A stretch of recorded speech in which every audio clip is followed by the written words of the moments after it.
Hi, everyone. Welcome and thanks for attending. I'm Scott at Chief Architect, and we're here to talk about layout templates and construction drawings. Also on today's webinar are a number of Chief Architect staff to keep an eye on me and to help with your questions. I'll first go through my presentation today, about 30 minutes. During this time, you can chat your questions in. Following the presentation, you can raise your hand, we'll unmute your mic, and you can ask your question online here. You'll find these settings to raise your hand and chat in the GoToWebinar control panel. Our session today will be recorded, and we're going to be sending out a link in the next day or so. Included in there is a survey request. As always, we always appreciate the feedback so we can improve on these seminars. With that, let me switch over here and get started with today's presentation. In this session, we'll look at how to set up and optimize a layout template for your construction documents. What are the best options when sending a plan, elevation, or other view to the layout? And finally, how to place 3D views on a layout. Let's begin with an overview of the workflow process in Chief Architect. There are two main file types in Chief Architect: a plan file and a layout file. The plan file is where you do your design work, floor plans, elevations, and sections. These are typically managed using the built-in Save Plan views, which is a combination of layer sets and default sets. You send these views to a layout file. Think of the layout file as an organization for your construction drawings that are scaled. In your plan file is a CAD detail container. You can think of this as a separate space to create your details and schedules. These CAD details can be sent to the layout just like a floor plan or elevation, and is a good way to avoid clutter in your projects. Plan and layout files are linked. Anytime there are changes in the plan file, it will be updated in the layout file. However, you may need to refresh these views if you're using a plot line, elevation, or section view on the layout. Since these two files are linked, it is a good practice to keep both of them in the same folder. Let's go into the program and begin by looking at templates that are used for layouts. In the program, when you begin with a brand new layout here in the Startup dialog, the program is going to open up the template layout you've selected. Now, you may be using Chief Architect Premier, you may be using Chief Architect Interiors, and when you first started the program, may have been a while ago, we typically would ask, are you doing a residential design or are you doing an interior kitchen and bath design? And that typically will define the layout template you are loading. In this case, I've opened up a 24 by 36 template layout included with the program. Let's take a look at where the different template layouts are in the program and what you can choose from. Let's go up into our File menu, underneath Templates, and let's do a new layout from Template. The program will open up a dialog that is usually in the current version. I'm using 13 for this video, X13, and it's looking in the template folder for that version. There's a few different layout templates. The one that I currently have open is the Architectural D 24 by 36. There are a few other ones.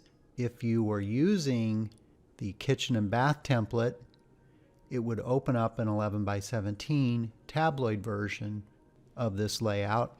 And then you're going to notice that there is a metric version of that same layout. The M at the end of bath over here indicates there's metric.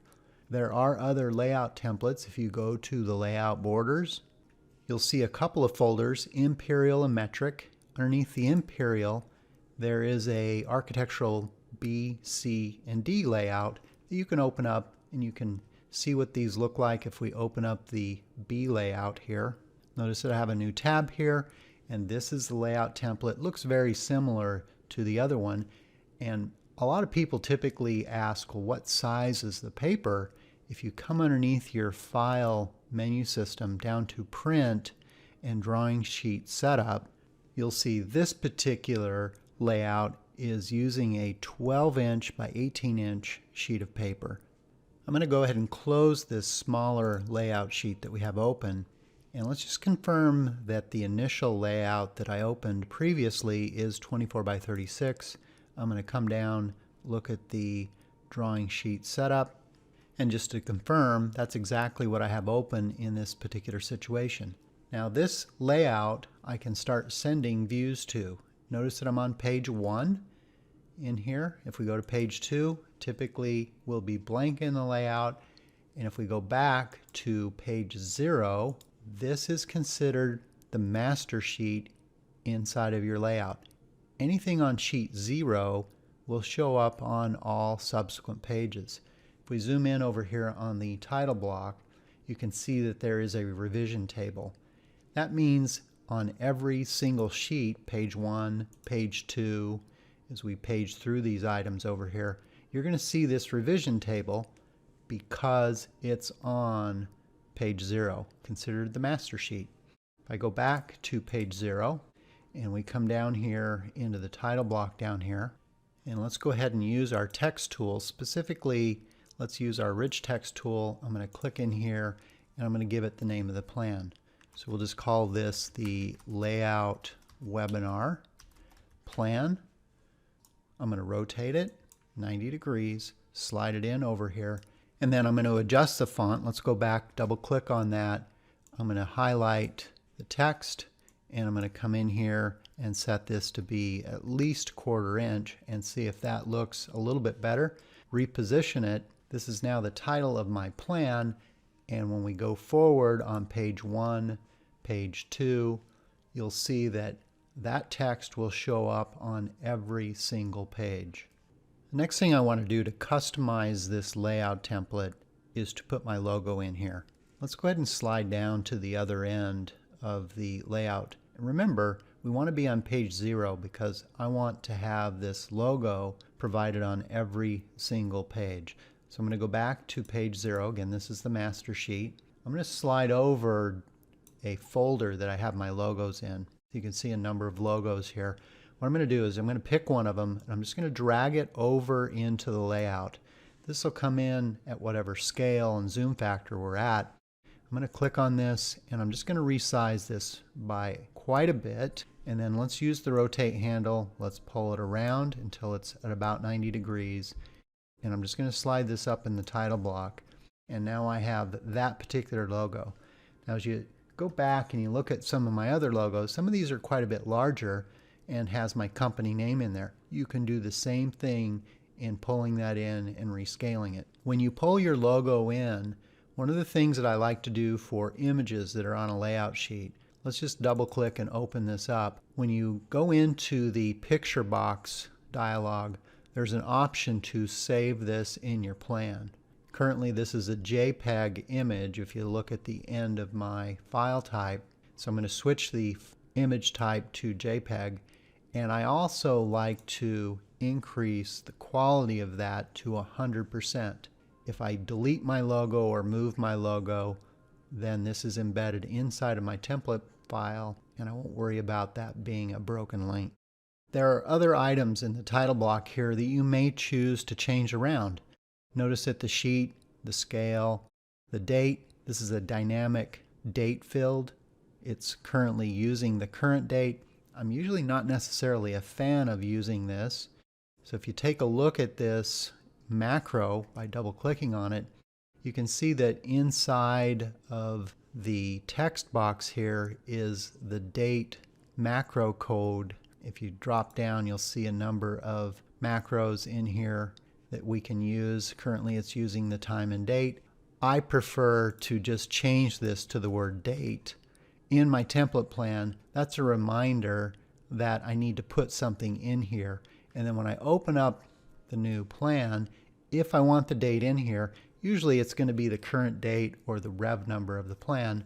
Then what I can do is explicitly come in here and put the date that I want in here, and I'm just going to call it January 2021. Then that's not changing on me every time I open up this layout sheet, because I like to be specific in dating my documents. The title block is nothing more than text, and in this case, rectangular boxes. If we click on this rectangular box down here, you can see that it's a highlight, it's a rectangular box. If you want to remove some of these items, you can simply click on these and just delete them. If I come in here and delete some of these items, we can remove any of these elements in here and just simply remove it all together. I may want this to be a little bit longer, and I'm going to skip putting the date in there. This is a rectangle. You can use the rectangle in here. There may be cases where you want to take the edge off of the corner of the box, maybe put a nice radius on here. Tap on the box, use the fillet tool, come down in the lower edit menu here, click on the fillet tool. Let's make sure that we set a radius in here. I currently have that set to be 1/4 inch. Next to the fillet tool is the fillet all corners. That will then apply that fillet amount to each one of those. So if I want to make that somewhat of a standard, I can click on the existing box in my title block, use that fillet tool, it's already set to 1/4 inch, fillet all, then I can easily apply that fillet to all of the borders in the same way if I like that fillet amount. So each one of these elements inside of your title block can be customized specifically for the look that you're after. When you're finished customizing your layout template, you can save this as your own template, and this is a one-time operation. You always want to maybe go back in and make some adjustments. And then you can save this as your layout template. You can find this option underneath the templates, and you're going to want to save this as a template. Now when you save this as a template, notice what we have checked on and off inside the Save as Template. CAD details, that may be a detail you've drawn. You may want to choose to leave that inside of your layout template. I'm going to show you mine here in a minute. I do leave a number of details in there.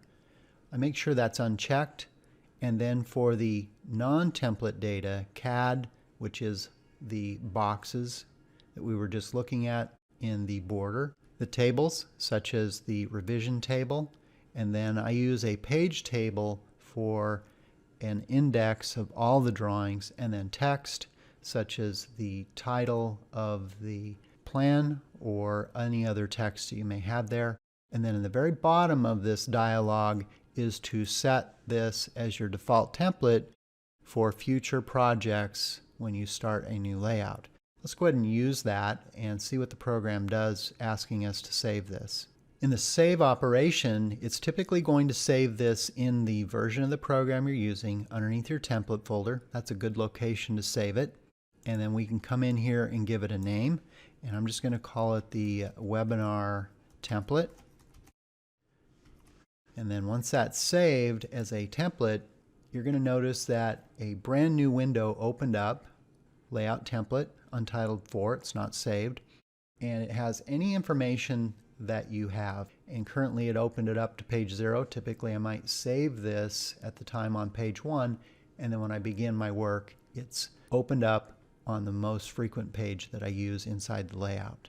For your layouts, one of the things that I like to do in my process is to have a page for every typical layout sheet that I might have, and then I just kind of go through and fill in the blanks. Let me open up an example of my layout template, and let's walk through this a little bit. As you see here on the screen, this is a completed sample plan that I've done for the bachelor view you can download on the website. And in this case, there are 22 pages inside of this collection of construction drawings. As we kind of move forward and take a look at the template plan that I use, you're going to notice that I have 20 pages in here. And as I go through each project slightly different, I may add or remove a few pages, but as I go through this, I'm basically going through and adding a floor plan into the floor plan page. I'm going through and adding the elevation views into each page, and I have all of the text and boilerplate already built in my template plan, and I'm just filling it out. Obviously there is some customization for each client as you have that, but it's an easy process. I'm going to open up my template plan, and I've also made this available if you'd like to download it from the website. There's a variation of this that's 24 by 36 as well as 11 by 17. Let me open this up and let's take a look. In my layout template, notice that it opened up to page 1. You notice the indicator up here is on page 1. Also, I have the page number 1. This is a text macro and it's on every single page. If you move to page 2, it will update to page 2. If you go back to the master sheet on page 0, let me take a look and show you what I have for the page number using the macro. When you look at this text, inside of here is a macro %page. You can access these macros.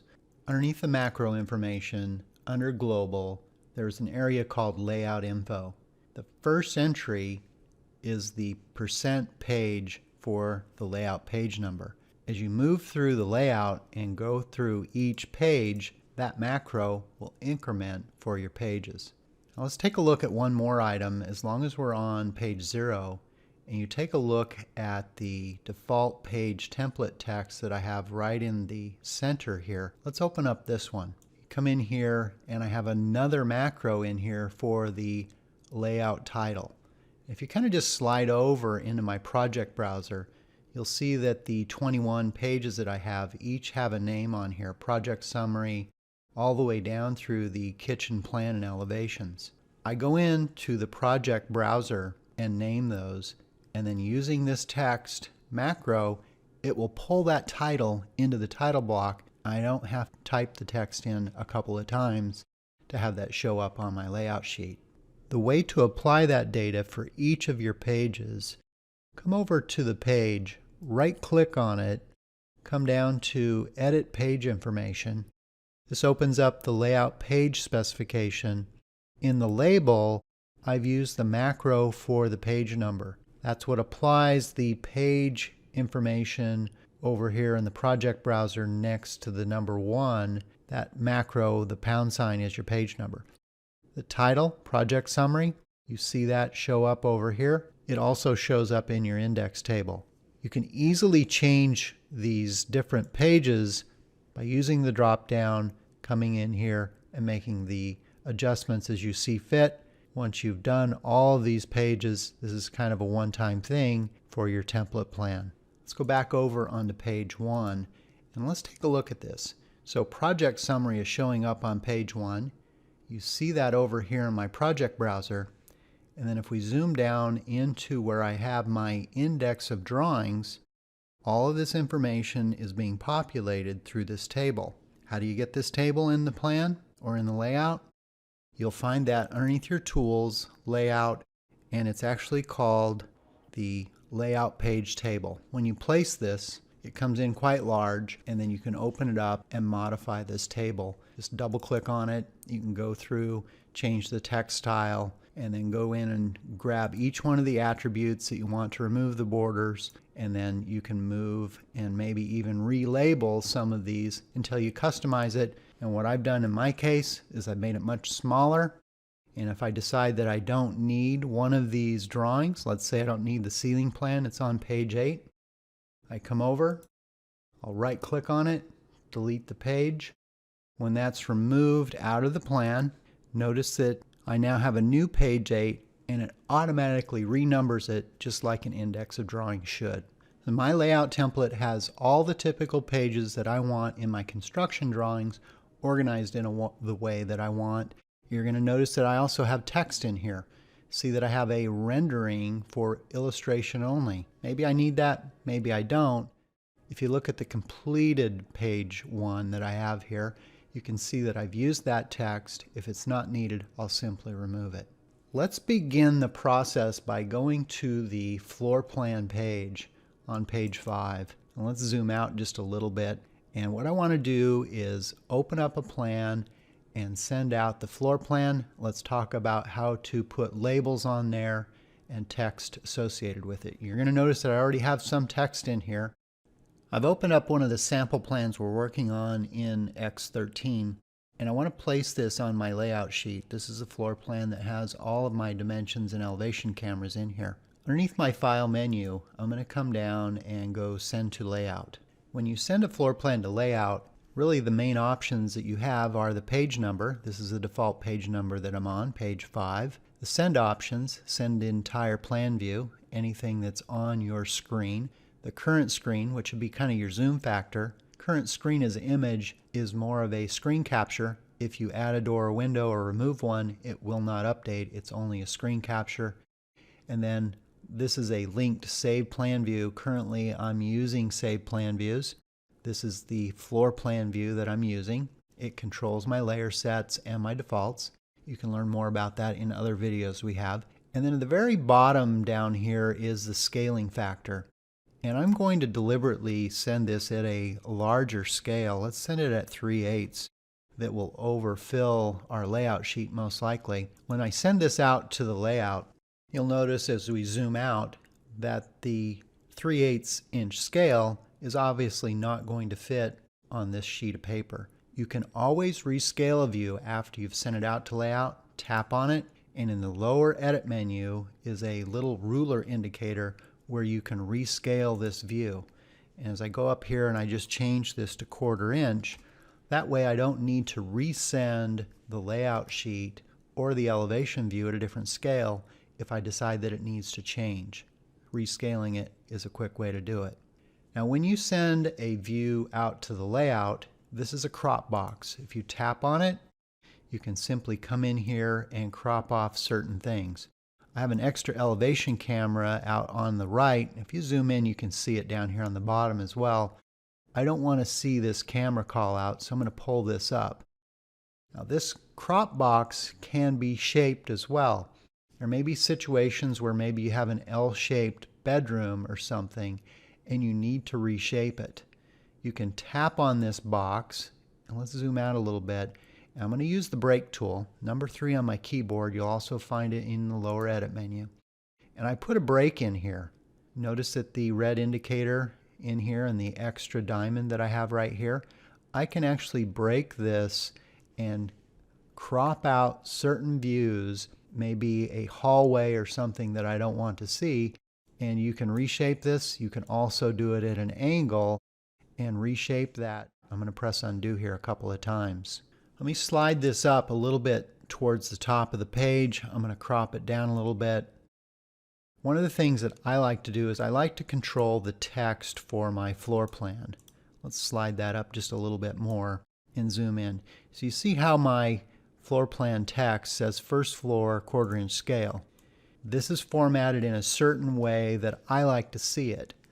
There is an option where you can do this automatically, and I've turned that layer off. If you just tap on the viewport for this layout and we come over into the side of my active layer display, notice that I have the layer for the boundary box turned off as well as the label box turned off. If I turn this on and make this my default, you can see that here it is down here. It has the word floor plan in there, and I can control the text style of that to the best that I can. By clicking the define button, I can come in here and edit it. What I can't do is I can't underline it. Let's go ahead and press escape here. I can't underline it, and also notice my scale in here. Let's go ahead and open up this layout box, and I can actually force the scale in here. If we come into the label and we specify the label, currently it's using the floor plan. And if I come over, again, use the macro, drop this down, and I'll come over to the object specific, there is the option for the scale for that box. And you can see that currently it says floor plan, %box scale, and there we have that format. So anytime I rescale this, it will automatically update. I like to be a little more precise with my formatting. That's why I leave this text inside of my template plan. Just tap on that, turn off that label so that it then disappears. So just depends on what your preference is and how you want the look. I have to change this. If I rescale this at 3/8 of an inch, I do need to change that myself. And so it does leave me a little bit more vulnerable in making changes. So a few more changes. I have my wall legend that I typically will send out my wall legend down here. This is text. If you don't need it, just delete it. My floor plan notes, again, this is just a text box that I leave in here. And then my overview rendering that I typically send my 3D view at, and I'll talk about that in just a moment. In the project browser, the next thing I want to do is talk about elevations and sending section views and elevations. Let's go to that page. Again, this is a blank page for my front elevations, and let's go back over into the floor plan and generate that view. For my floor plan view, I'm going to come down and I'm going to open up my elevation camera. From the elevation view, I'm going to do the same thing. I'm going to send this out to the layout sheet, come down, send a layout. And again, the default page number was the one we were on. You can always change that. Entire view is fine.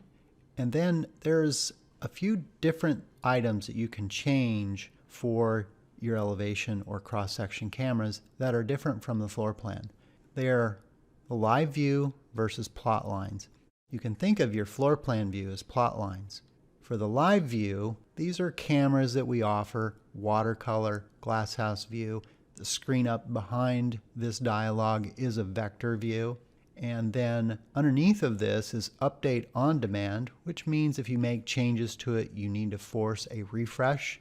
If you move a window or change a sun shadow, you'll need to force the update. Update always, a little more expensive, but not too terribly. We'll do that automatically for you. Plot lines is going to give you a little crisper line weight. If that's important to you, you can use plot lines. Plot lines will send it out as a black and white, and then there is the option to use color fill if you want to fill that in for your view. So you might try the difference between live view and plot lines. Remember, plot lines also, you will need to refresh the view if you make a change such as adding or moving a window. Let's go ahead and send this out as a color plotline view out to sheet number 3. Once this is on the sheet, you can simply click on it, reposition it wherever you need to on the sheet. Again, notice that I have some default text in here, front elevation. This is because I like to control the text as opposed to using the automatic text, and then I can control the font, the underline, and the scale. As I mentioned, with the plot lines, you will need to refresh the view. Also with your live view that's update on demand, you will need to make those changes. If we double click, this will open up the elevation camera. And if I come in here and make a change, let's assume that I delete this window. Let's go back over into the layout view, and you'll notice the window has not been removed in the view.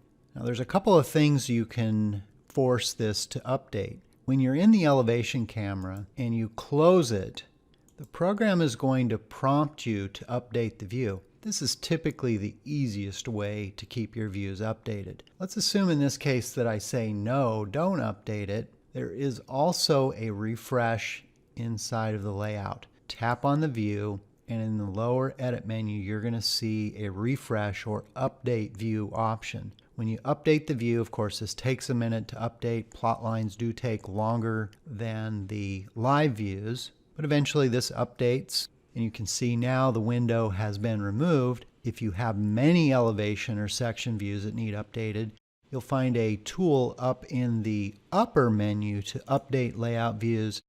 And with this tool, you can force all views to be updated, or all live views, or just all plotline views to keep your plan and layout completely updated. In the next section, let's talk about sending a 3D view to your layout or placing a 3D view on your layout. You can see in this bath suite plan that I have in the upper left-hand corner the 3D rendering for the project. What's the best way to get this on your layout sheet?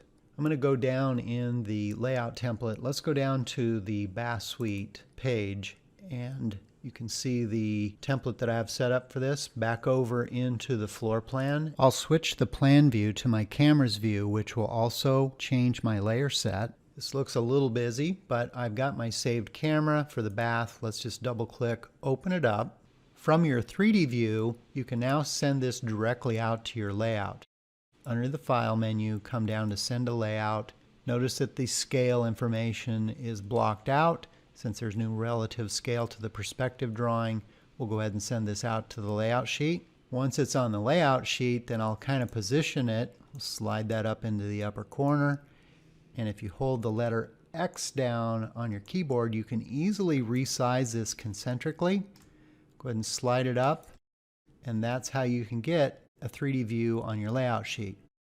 Now, what about some cameras, such as the ray trace view, that you can't send directly out to the layout? Just as I brought my logo in earlier in the session, I can do the exact same thing. If I slide over my collection of some of my renders, I'll grab the bath suite, pull it into the layout. Once it's on the layout sheet, we'll simply resize this quite a bit smaller, pull it down, and what I like to do in this case, go ahead and double click on it. I like to make sure that I'm using, in this case, notice it's a JPEG image. Mark that saved in plan at 100%, and that way it will be preserved with this layout sheet. Now, as I wrap up this session, one final thing that comes up oftentimes is, what if you need to do two different sizes of your layout?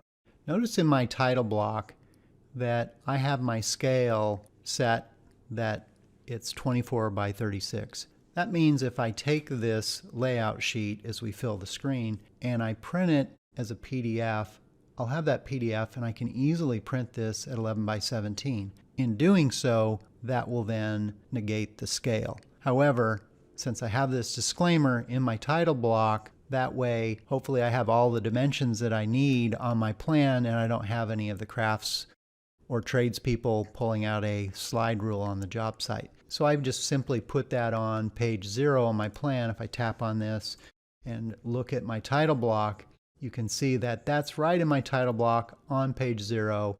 That way it will show up on all of my layout sheets. Well, that wraps up this session on layout and construction documents. Thanks for watching.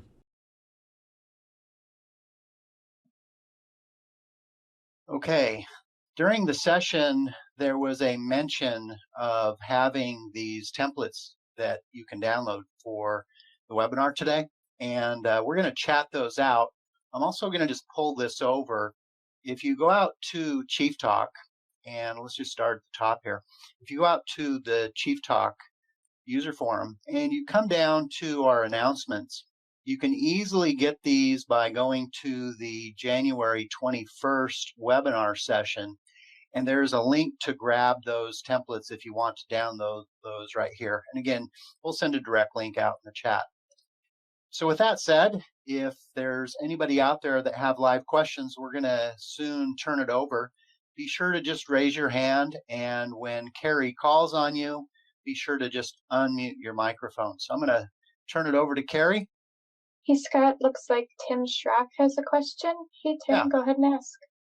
Hey, Scott, thanks for doing this. I've got a question. When I've got a lot of pages on my layout document, some of the municipalities are requiring individual files, PDF files, per page to submit. Is there an easy way to send out like all 15 pages on separate files rather than doing current page print, current page print, current page print, etc.? So as I understand it here, Tim, your municipality wants 15 PDF files? Yes, some want 15. The next city over wants all, the whole set in one PDF. Okay. Okay, sure. Well, they're the boss, right? Yes. Okay, so a lot of times what obviously you can do a print as PDF and save it. And then a lot of times what I'll do, if I just kind of pull this over, so in my PDF, when I open that up, I typically will do an export out of the PDF, and it will push out every single page in there. And I would imagine it's possible that you could also export this out to individual. So these are 22 or so individual files. Possibly even in the PDF itself, there may be an export where instead of pushing it out as a JPEG image, you might push it out as individual PDF files. So you're exporting from Chief as JPEG files? No, what I've done here, let me just grab the PDF file itself. So I'll just open this up. So in the PDF file itself, so in here I've got the Yeah. 22 pages. What I typically do, Yeah, so I'll print this from the layout sheet, and Mhm. usually I always manage my prints from a PDF because then I have flexibility on what size of printer I'm going to print it on. Yeah. And then up here in the menu is an export option, and I have an old version of this PDF thing. I think it's like probably very old, but you can then export this into multiple files, and that's usually what I'm doing in here to do it. There's also, I think, a save as option, and what I typically do, it looks like there's a maybe a PDFA, but I'll push these out as JPEG images as an option because I like to have these as images. Then I can easily page through those on my system. Okay. As a suggestion, and I might write into suggestions email, but it'd be really cool to send out to the PDF, the title block and page number information as well within the PDF file, so that layers and things can quickly be seen inside the PDF file. Yeah, send that as a suggestion. I'm not sure I follow exactly what you are, but if you give us a little bit of detail there, we'll certainly take a look at it, Tim. Okay, thanks. Okay, thanks a lot. Let's check in with Laura McCann. Hi, Laura. Go ahead and ask your question. Hi, Scott. I had a question when you were showing on the templates. I had followed a while back. I was trying to do I was following your video on construction documents. I was doing an overlay for a reconfiguration, and the layout plan kept updating when I made a change. And I saw that you were just showing that there's a way not to have it, or kind of by default doesn't, but you had to actually click on the thing to have it update. I wanted to not have it update when I made a change. Mm-hmm. How do you do that? So, Laura, if I understand right, you want to send a view out to the layout, and you don't want it to update if you do something to it. Right. I wanted to send a second view with the same thing, but turn off some layer. I was making a change. I don't know if it was layers Sure. off or something. I can't remember, but I wanted to send a second one and not have the first one update. Mm-hmm. So one of the things you could do in that case, if you're in a view here, and I'm just in a floor plan view, and you want to send this out to your layout, so that it never changes, is when you come in to send a layout, there's an option down here to send it as an image. And when you send it as an image, it's basically just a screen capture at that moment in time. And any changes you do won't update. Yeah, I think that's actually how I ended up getting around it. However, sometimes when you send, or it seems like all the times when you send as an image, I don't know. Somehow I seem to get very low quality images a lot of times. I do it that way. Yeah, and there's really not a way to specify, is it 300 dots per inch or what is the pixels? And in that case, what you can do is you can basically do a screen capture outside of the program. I usually try to maximize my view. And at this point, you can come in and either use a screen capture tool, or you can do an export as a picture file. Okay, and when you export it as a picture file, here's where you can control your resolution.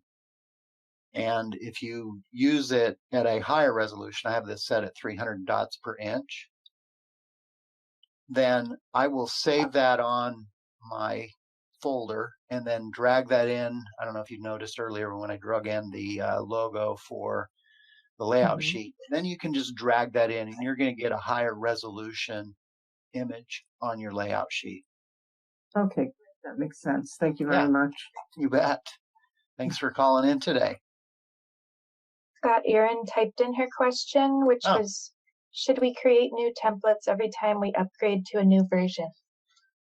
Oh, okay. So Erin, your question here, should I update your template every time you go to a new version? That's a great question. And that's maybe a personal question. I usually in between every single project, I will tweak my template a little bit because maybe I'm learning something new or there's been a new requirement from the building department. And then in between versions, there are new features that come out, and that causes, maybe some adjustments you can be made. And what I'll do is I'll just grab my previous template, make any adjustments, and then I'll just save it as a new template. And it's really easy now to save things as a new template. If I go into my layout sheet over here, one of the easiest things to do, I typically make sure I'm on page 1 when I do a create a template, is underneath the file menu, there is a save as template option. So you can take your last project that you've updated and then quickly create a new template. And then when you do this, set it as your default. When you do this, you can choose to step on an existing template and or create a brand new template. So it kind of depends on what your choice is. I don't like to have a ton of templates around. It seems like it's messy file management. So I'll just usually have one template, and I'll just take the last project that I worked on and save that as my template process.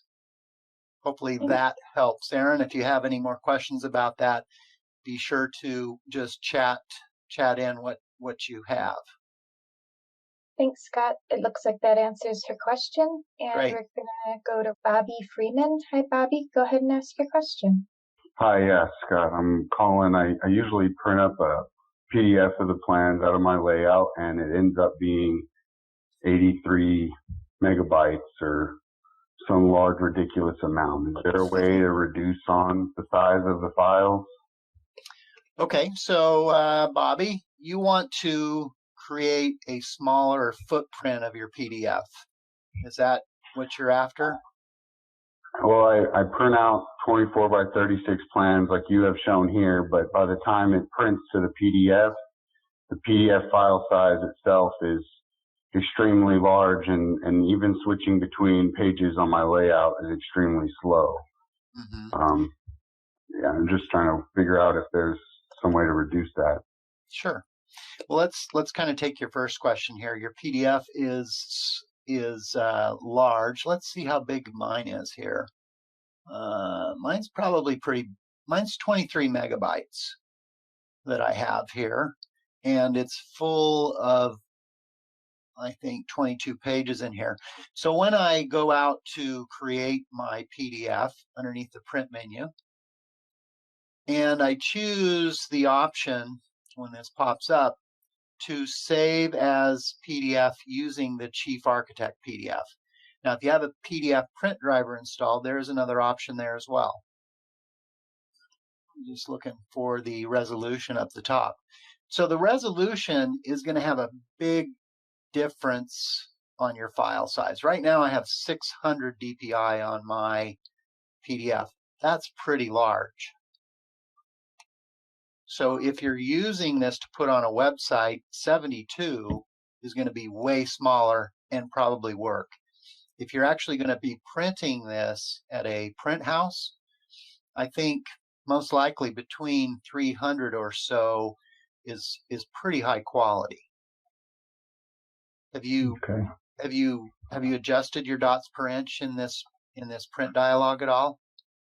You know, I haven't messed with the DPI at all. I just noticed your plans have, renderings, and I use plot lines and very basic things, and somehow I'm even less pages than you. I'm way higher. I'm triple your amount of megabytes for the file. So, well, Bobby, check your dots per inch setting and see if that helps you in doing that. Also, you might just verify that you're using the Chief Architect Save as PDF.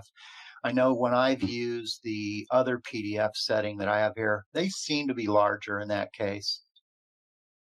Okay. Yeah. Thanks for calling in. No, you're right. Thank you. Yep.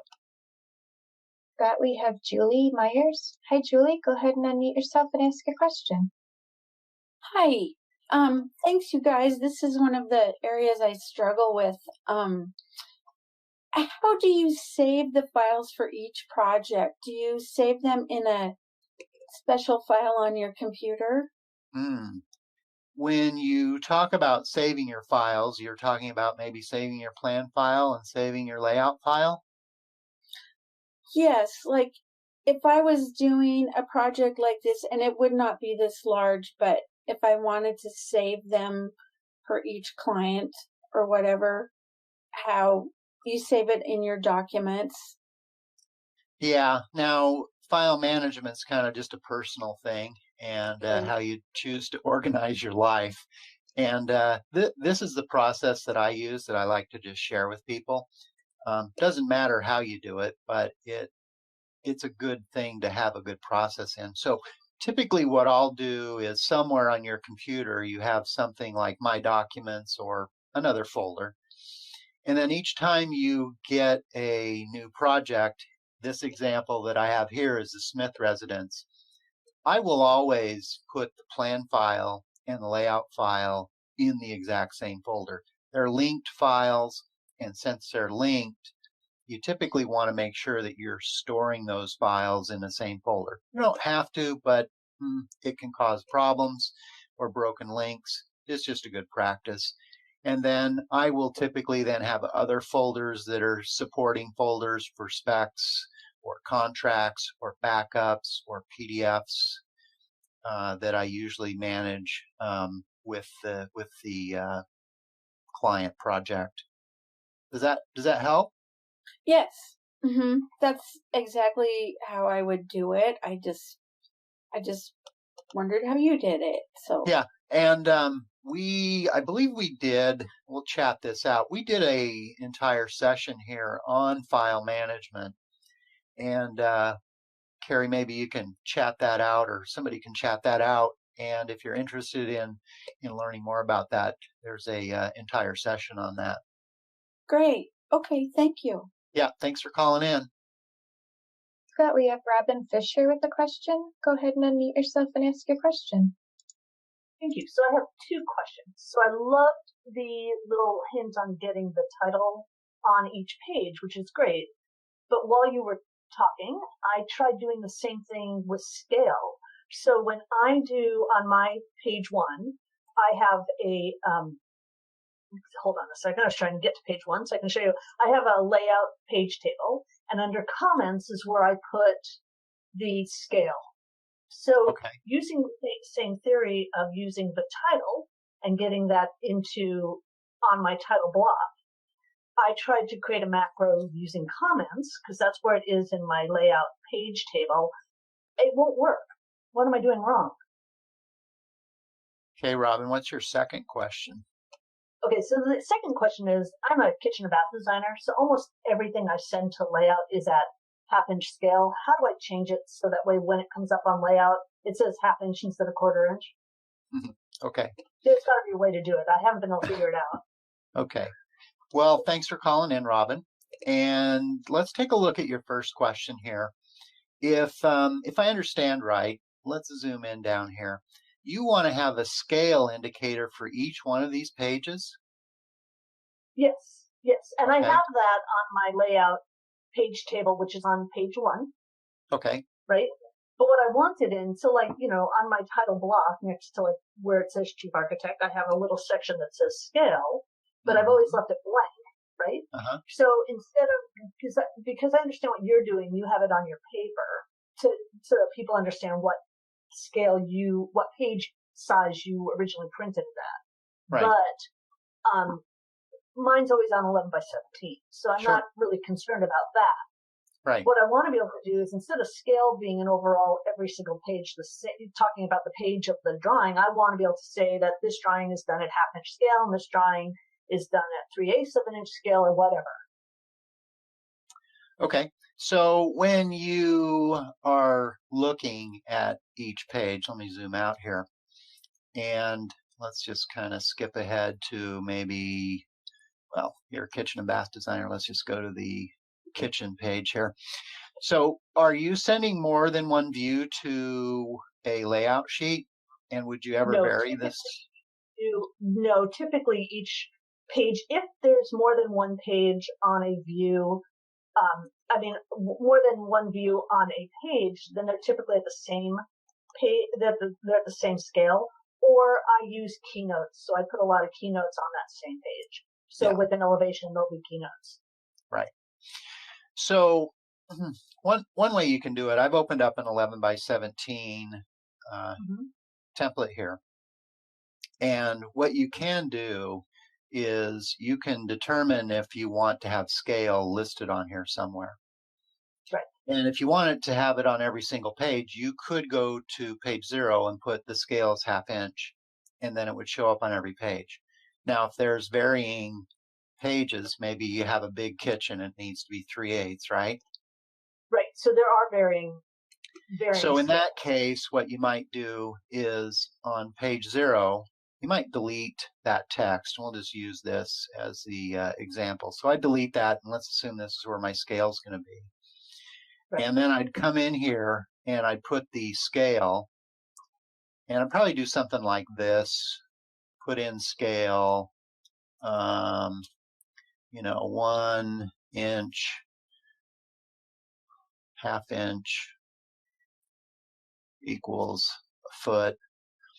Right. And so that's going to be on page 1, right? Right. And then yeah. No. So the idea is that what I was trying to do was how you just showed how the title page changes for each page. Right. When I went into my project browser and everything changes. Right. Right. So I want each page to be its own thing. So what I did earlier is in the layout, when you send something at scale, so in this case, these are at 1/2 inch scale, and I use a text box in here. I can turn on the label for this. If we tap on the viewport here and we look at this, I can turn on the labels for this, and I can get to the scale. This is going to get a little noisy. And then I have the scale for this, but this is a label for this viewport. So getting that label information up here in the title block somewhere, I don't have the access to that because it's tied to a view that you've sent to the layout. I just thought there would be a way to do it. That's fine. And so what I typically do is I'm going to use the common scale that's used, and then I'm going to use a copy, paste, hold position on every single page. I'm just using copy, paste, hold position. And then when you have the situation arise that says, oh, this one needs to be 3/8, then I'm just going to come in here and then I'll modify that one page. Of course, I need to remember that, and I put inches instead of a foot. Then I'm going to modify that one page. Right. Okay. And that's similar to what I'm doing, but I thought there would be something that I could do that would be more automatic, but it's okay. Okay. Now your next question was, every time you go to send a view to a layout, apparently your default is 1/4 inch, and you prefer that the default is at 1/2 inch. Is that accurate? Yes, exactly. So when you do your template plan, and I'm just going to do a brand new plan here. So I've got a blank plan here. Go into your plan, and this is typically maybe a saved plan view. If I switch this over to kitchen and bath, then what I would maybe point you to is underneath your print, you could go to drawing sheet setup. And I'll just pause there because sometimes there's a little bit of a lag here. Drawing sheet setup. And in this drawing sheet setup, you can come over here and specify what your scale is. Oh. So when that's at let's say that's a 1/2 inch scale, and I go to File, Send to Layout, it's going to ask me to save this real quick. We'll just save it because it wants to save it. The default is going to come in here at 1/2 inch. Okay, but when I just went to do that, it said that it wants it at 1 inch to 1 inch. The drawing scale should be 1 inch to 1 inch. So. I did that through a layout, not through a page. Right. Not through a plan. Okay, you have to do it through plan. Got it. Yep. In your plan, you want to be in drawing sheet setup, and then right here for your drawing scale, you can then set it at a 1/2 inch scale. Also, if Perfect. you're using this as a scale indicator, because half-inch scale, you can toggle on your line weights and see exactly what you're going to print. I think this question may have come in. Let's go back over into this view. I'm going to zoom in real, maybe kind of tight into this section of the floor plan. I am not showing any line weights on here. So the walls and the casing are showing the exact same line weight. When I print this or send it out to the layout, the line weights will then get invoked. You can also preview that as if it's going to be printed. There's a little preview panel over here called line weights. I'll just hold my mouse there for a second. It's called line weights. And when you toggle this line weights on, you'll then see any of the line weights you've defined. Works in an elevation view or works in this plan view. So I don't usually work with this on, but if you want to preview it before you maybe print something, this will give you the idea of those line weights. Perfect. Thank you. Thank you. Okay. Carrie? Yep, we have a question from Kat Phelan. Go ahead and unmute yourself and ask your question. All right. Hey. So I had just a few quick questions. The first one, when you were saving as, doing the save as template, and like checking and unchecking boxes, things to leave in and whatnot, the part that says non-template, I know you mentioned it, but so does that specifically relate to the things in the title block on page 0? Is that what that is supposed to like separate? That's how it's separated? Yeah, let's move over into the template. And so when you get ready to save this as a template and you come in here and you do save as template, I'm looking for my little shortcut thing that I like to share with people. And, yeah, that non-template page data. Yeah. So these are the settings that I usually recommend when you are going to save something as a template. So if you kind of walk through this down here in the dialog in the bottom section, non-template page data, I like to uncheck CAD, and the CAD is something that would be a box. So in my case, title block, boundary box, or maybe this boundary box around my general notes. That's what CAD represents. Maybe lines or arrows. Page tables. Down here's my page table if you're using a revision table, or text. So obviously I have a lot of text on here. So I want to preserve those and not delete them. And that's the settings that I recommend down here. Okay. Okay, but and those settings just relate to essentially like what's on page 0, right? No, nope. Oh, this is your entire, however many pages you have in your layout sheet. Oh, okay. So in my case, what I like to do is I have as many sheets, and I think our survey kind of pointed that most people on today's webinar have between 5 and 10 pages in their layout sheet. If you're submitting, let's say you're always submitting 7 pages of layout sheets to your building department, then have 7 pages in your layout template, and basically you'll just be then filling in the blanks when you start a new project. Right. And then you can take that project, and when you save it as a template, you want to uncheck these 4 items down here in the bottom specifically. Make sure you set it as your template, and then you can save it over the top of your other one.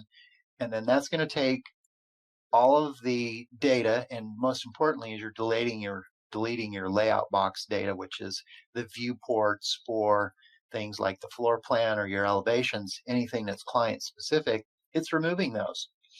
And then you'll have 7 pages, and when you do that, it will then, if we kind of move forward, here's basically my template plan. This is for my site plan. You can see all my text is on here, and then I'll just fill this out for the next client.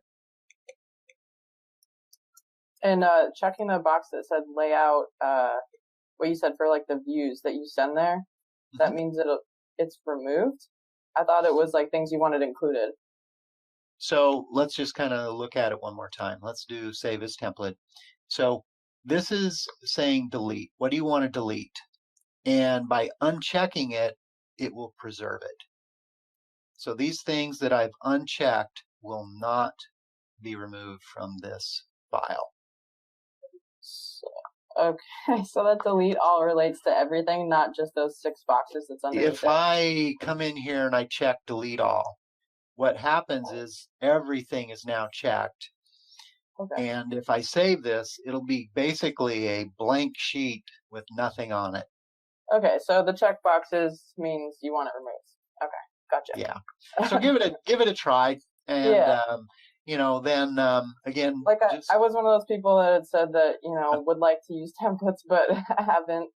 So yeah, definitely something I'm unfamiliar with. But that's really helpful, just understanding kind of what those boxes relate to. My next question, actually, normally with with our working drawings, it's like 30 plus pages, for our projects. So it tends to be a lot, and sort of similar to a question that the last person asked, is there a way on the title block to do like an editable field? So then just like on whatever page, whether it's like 1, 2, 10, you're just able to like click in that like blank box, or maybe it has like something like that. So you're able to edit it, as opposed to, like you were saying, with the, kind of copy paste, like hold position.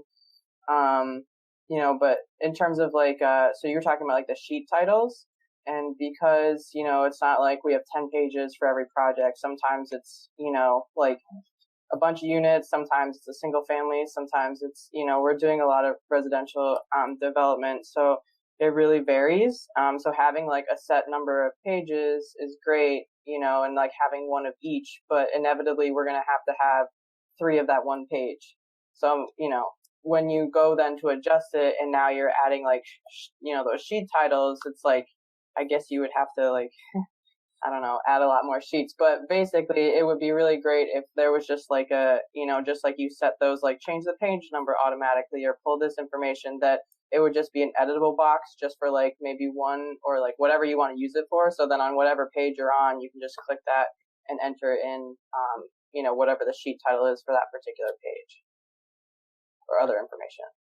Okay, so you have variable numbers of projects, pages, and in some cases there's less pages, in some cases there's more, and maybe you have a situation where you have many pages maybe involving some particular topic, and you want to easily duplicate those and add them. Yeah, mostly I just wanted to know if there's an editable field option for the title block, which it sounds like, based on the last question, there maybe isn't, but yeah, I just ask. I'm not sure that I fully appreciate exactly what you're asking, but sometimes an example of this is you can think of a multi-story home. A simple one might be a 1-story home. Then you get one with a basement. You get one that's 2 stories or 3 stories. And so that may indicate how many floor plan sheets you have, right? Mm-hmm. And in that case, what I'll do, right now I'm on page 5, and you can see that I have the first floor plan, I have the second floor plan, and maybe what I might do in this case, let's just make sure I'm on the right page here. What I might do here is just grab this page and hit duplicate. Yeah. And that's going to copy pretty much everything that I need on there. Of course, it didn't make it the 3rd floor plan, but at that point, if I come in here and edit the page information and I use 3rd, then that updates it. And when I go back into my title block on page 1, then it will have that 3rd floor page on that sheet. So that's one way you can do that, is to just duplicate it. And then if you don't need it, obviously, hitting the delete key. Because that pulls in the 3rd floor plan as the title, is what you're saying? Well, it didn't until I right-clicked on it, right? Right. But whatever that text is after, then that page title will show up over here on this sheet for that page. Okay. So maybe, yeah, that's what I was figuring, because I was like, I'm sure you can copy those pages and add as many, like, however many you need of that same thing, but it just seemed a little bit of a tedious process when we have a lot of pages to do. But okay, no, that answers my question anyways. Okay. And then my last question was just about when you were doing the importing of the cameras and, doing the like save and plan little like checkbox. What was the part about the 100% though, in terms of saving the JPEG? What does that 100% or percentage do? Right. Well, if you look at my logo down here, right, and when we open it up, one of the things is that we'll compress it and try to save space.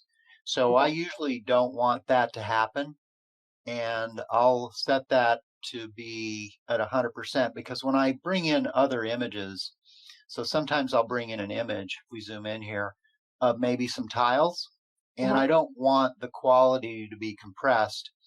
It makes the layout file slightly larger, but in that case, it's not going to compress that, and maybe I'll lose a little bit of quality. So I usually set those at 100%, meaning don't compress that image in any way.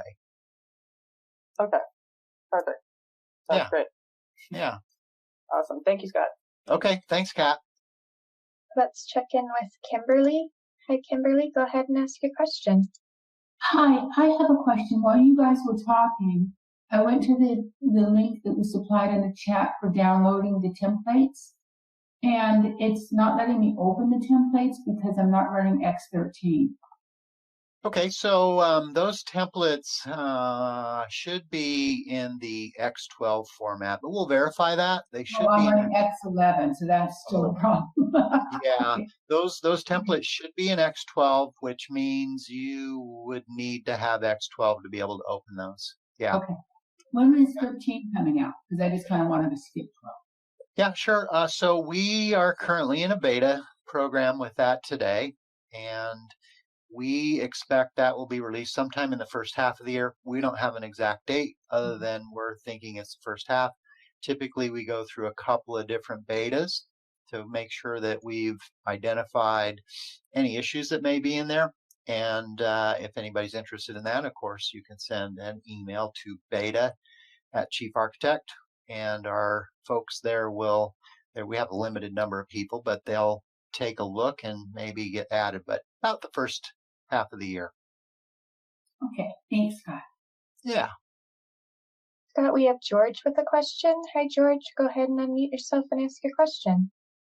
Hi there, Scott. Hi, George.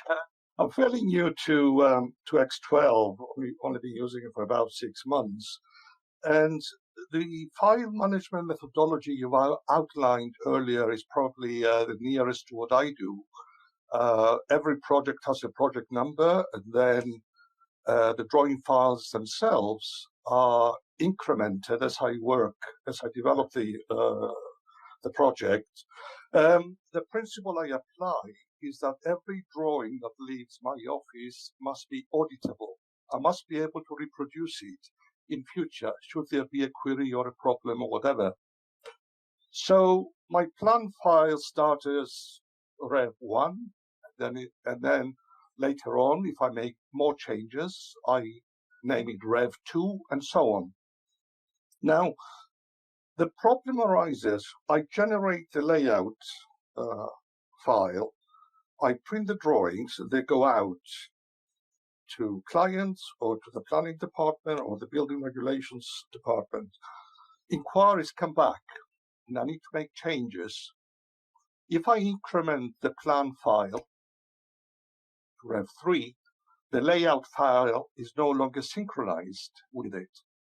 And I come from a historic use of AutoCAD, which combines the layout file and the plan file, if you like, into one document, one file. Yeah, right.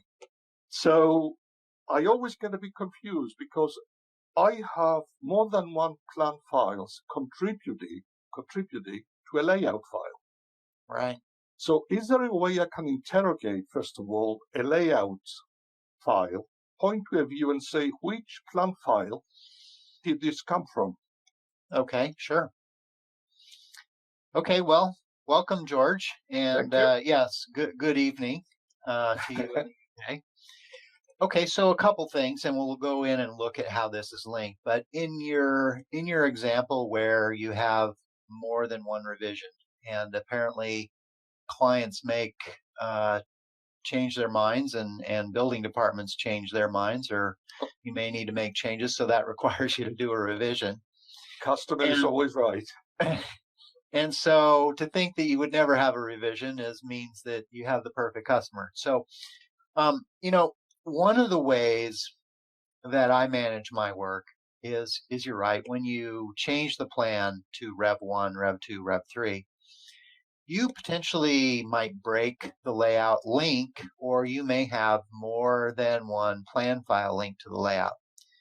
So the way that I do it, and we can talk about other ways, is I will take my layout file and I will print that as a PDF, and I will put a rev on it. So when I'm finished with the plan, that's basically Rev 0. And then I will save that down here in my PDF folder. If you see my screen here, I have a PDF folder. And I will rev everything. So then when the client comes back and says, hey, I need a door here, okay, and it's a significant change, I will update it and then produce a PDF from the layout. Now, if you need a complete accountability and be able to open up those plans, a lot of times what I'll do is I'll make a copy of both of these, okay? And then I will place those in my backup folder.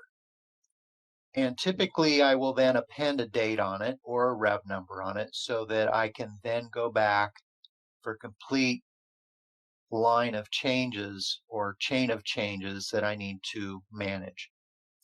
But I typically will never change the plan file or the layout file name. It's always, in this example, going to be the Smith Residence Plan. So I'm not breaking the link, and I'm not getting into a situation where maybe I've got Rev 1, Rev 2, Rev 3 linked to the layout sheet.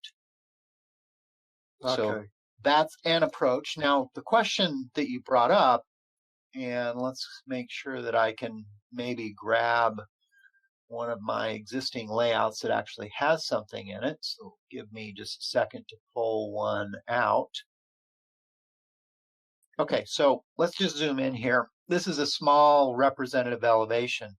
And if you click on this and you look in the bottom of the edit menu, and I'll just hover over this for a second, there's two little things, and it says relink file. Now, if you click on that, basically it will allow you to link it and show you that information. And then I'm looking for the information here where that is. Let's see if that's in here. Adrian, are you on the line here and point me to where that file name is, or you out there? I am out here. Sorry, I was distracted. What's the question? I'm looking for the link file name where this layout or this elevation is located. Is it one of the edit tools? Let me see if I can reproduce that. Or Kelly, if you know the answer, jump in. I believe it's under to find out what file that came from, or to relink that file. I believe it's the chain link icon there next to the rescale layout view button. Yep. Yeah, that relinks it. And what I'm curious about is, where can I tell which? Is that just because it shows up when I click on that it shows up here as the plan file? Okay. That's correct. Okay. So George, when I clicked on that chain link, then at the bottom of this dialog, it's maybe a little different if you're on a Mac, it's going to show you what the plan file name is down here. And could be it's Rev 1, 2, 3, whatever. And then you can always change it, point it to another file. Okay. Yeah. I think your suggestion to keep the layout and the plan files together and put them in your backup folder if you have to, I think that makes sense, really. Yeah, I opened up my backup folder here, and it's difficult to see, but I don't have the layout in here, but you can see that I've kind of gone in here and I've appended the date to this file here. And that's typically what I'll do. But I usually don't ever change the name at the highest level. It will always be the Smith residence. Yeah. Then make a copy of both of them, put them in the backup file. Yeah. Then I do tweak the name to put a date or a rev number on those. Yeah, that makes sense to keep them together at all times. Okay. Yeah. Could I ask one more question, if I may? Okay. What happens if your collection of pages has one page that's a different size to the rest of them? Yeah. So is that maybe a condition where you have a different size page that comes from, let's say, your structural engineer or something? That's right. Yeah. Typical like that. Can I have the pages A3 and all of my pages are A1 or A0? And what do I do then? Well, recompose the layout.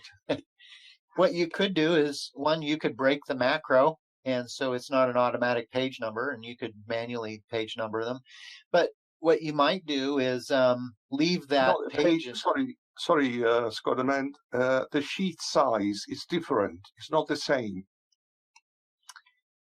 Well, in a layout sheet, I can't have a mixed set of sizes. Okay. Now, what you can do, and what I've done in the past, is I still will leave the sheet in there that's going to be a different size. And let's say that, let's pick on that sheet number 3 or A3 or something. Okay. And that's going to be your structural engineer that shows you how to do this engineering portion of it.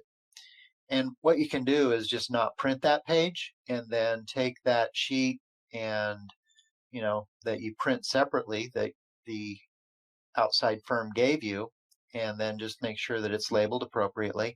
Sometimes what I'll do too, George, is I'll take that sheet that he's given me. A lot of times they'll give it to you as a PDF or something. I'll just import that right on that sheet.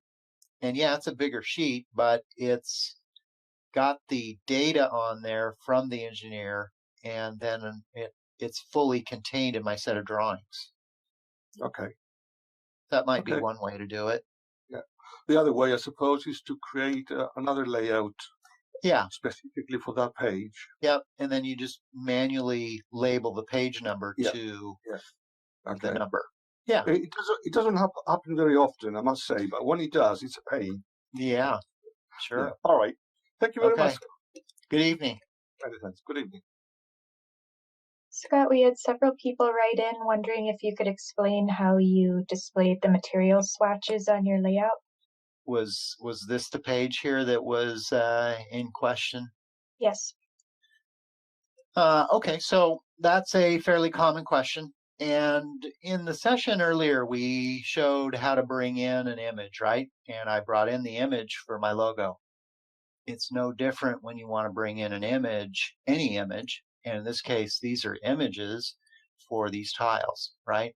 And if you look at what I've done here in the rendering, I've taken this rendering and then I've overlaid the callouts A, B, C, D, and then I've taken my materials down here and labeled them in a corresponding way.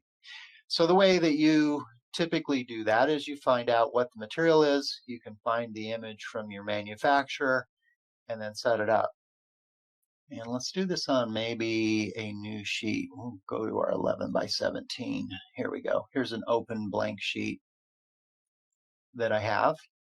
And so if you want to get those images on there, let me grab my folder where my images are. So I'm just going to drag this over. So this is just an image that I've created. And if you want to know a little bit more, well, how the heck did I create that? Well, actually, these are custom countertops, and I usually will spray those, the particular material. Let me just grab that plan. Okay, so I've got some countertops in here, and if you invoke my 3D camera view, here you go. Here's the image, and I save this view, and then I can save that off, export those out. So I'm usually just saving this along with each plan, and then I have those materials. So these are just nothing more than like a countertop or something like that.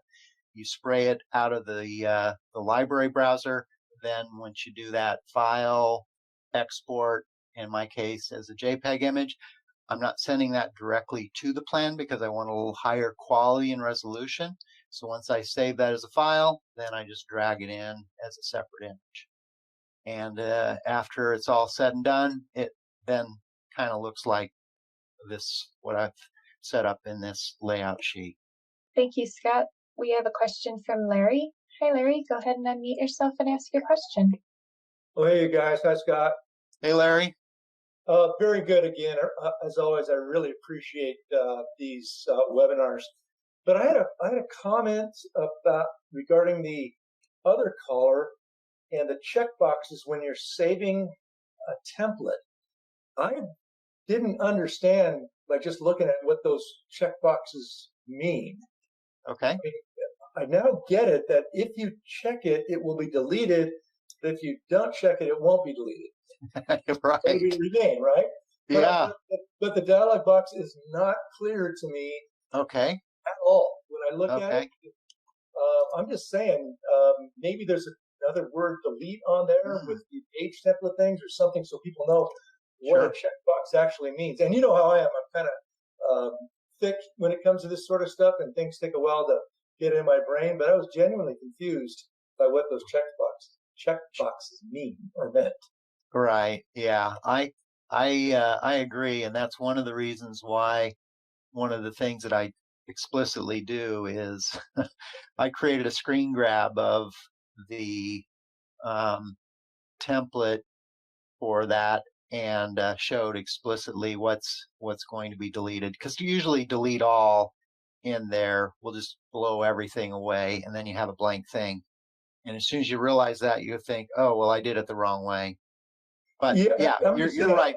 Maybe there is a better way that we could formulate this to make it more straightforward. Or just some words that say a checkbox delete or something, whatever. I was confused by that, but that's all right. I can learn that. Another thing, you haven't touched on the feature use as page template, where you can set up different templates within the template. Yeah. Is that just too confusing or little used? What do you think? It's so I think your observation is you can actually set up multiple page templates in a layout, and that's I would say more of an advanced feature. I didn't show it in today's session, but you can certainly have, I know people go through and have maybe A pages or S pages or C pages, and then they're labeled C1, C2, that sort of thing. And you can do that in the program. I just didn't cover it in the session. We've only have limited time.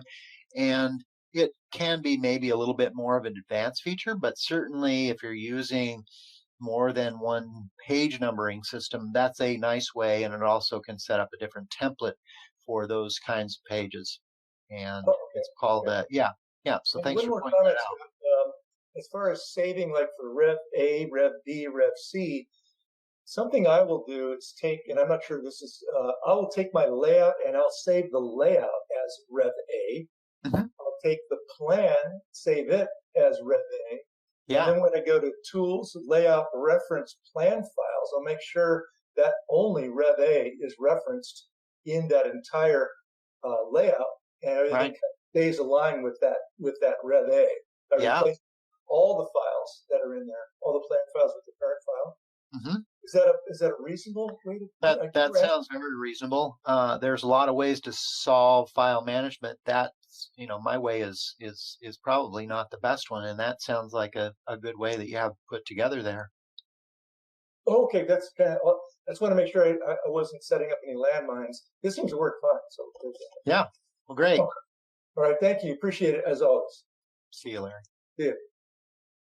Let's check in with Douglas. Hi, Douglas. Go ahead and ask your question. Hello, Scott. This is Doug. Hi, Doug.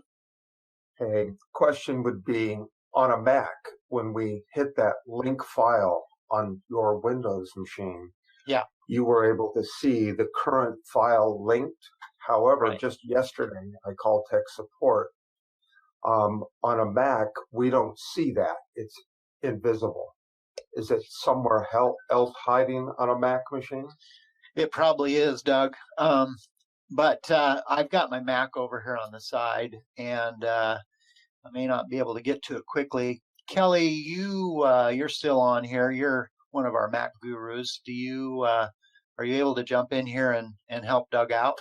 I'm looking at it right now here, and we do have.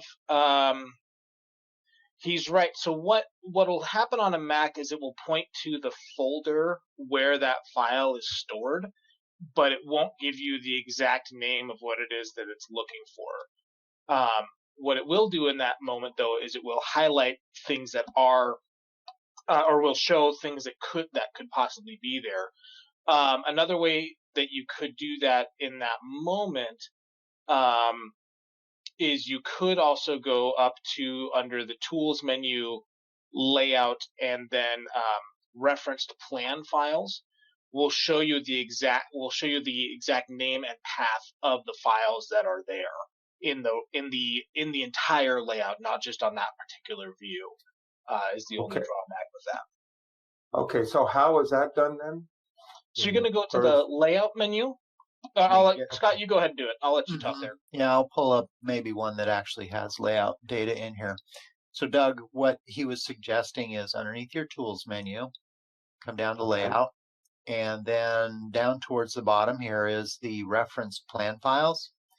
And this is going to show you all the plan files. And the gentleman, I think it was George, that called in earlier from the UK, said he's got a whole bunch of plan files because he uses Rev 123. He's going to see all those plan files that are linked in here, and that might help you understand which of those files, and maybe need help point you to maybe doing some cleanup.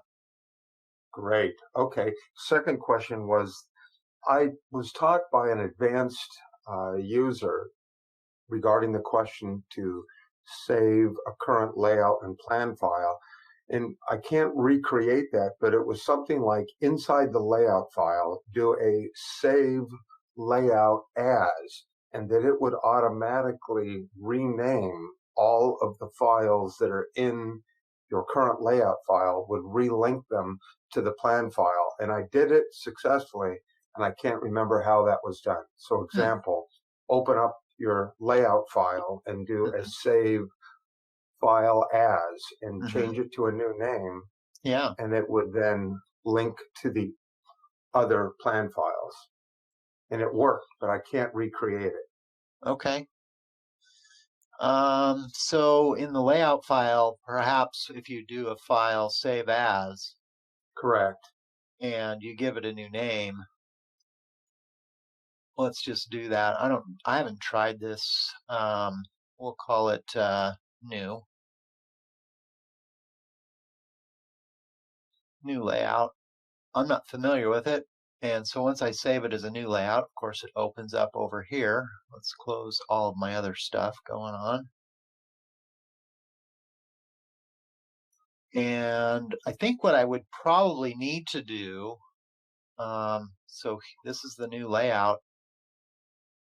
It's still, if we check that referenced files that we looked at, that's still pointing to the original plan file. So I'm not able to change that.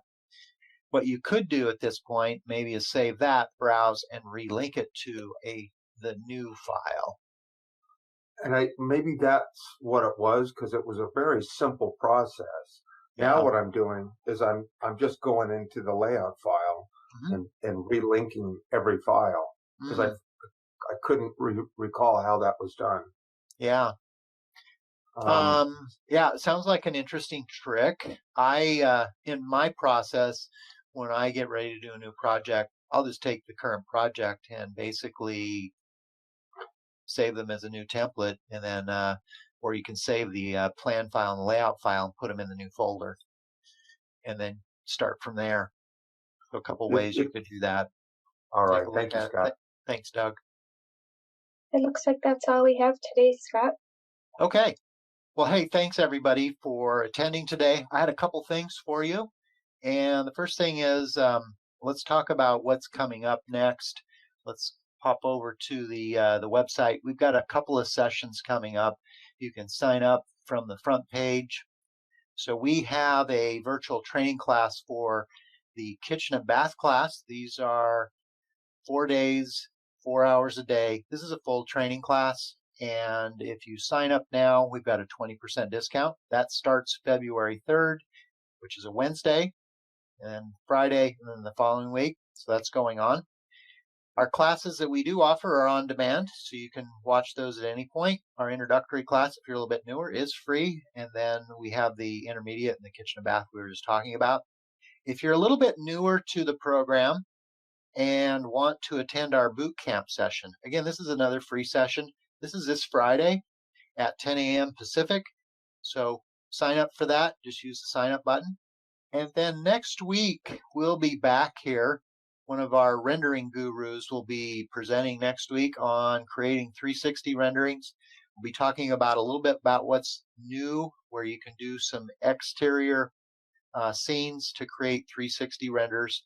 And so that will be occurring next Thursday. Of course, you can see the remaining schedule that we have for the rest of the month as well. Looks like we also have file management coming up, managing locally on the cloud, usually a pretty hot topic. Tomorrow we'll be sending out a link for the session recording, and then also we'll be sending out a survey. We'd appreciate your feedback. And then what we're trying to do here is we're very close to getting 10,000 people on Instagram. We've been posting and reposting and resharing scenes from Chief Architect. It's kind of a fun platform to look at, but we're very close to 10,000, which gives us a few more options to make it easier for people to navigate. If you'd pop out there and follow us on Chief Architect, we would greatly appreciate that. So that's all for today, folks. Thanks so much for attending. Have a great day, and we'll see you next week.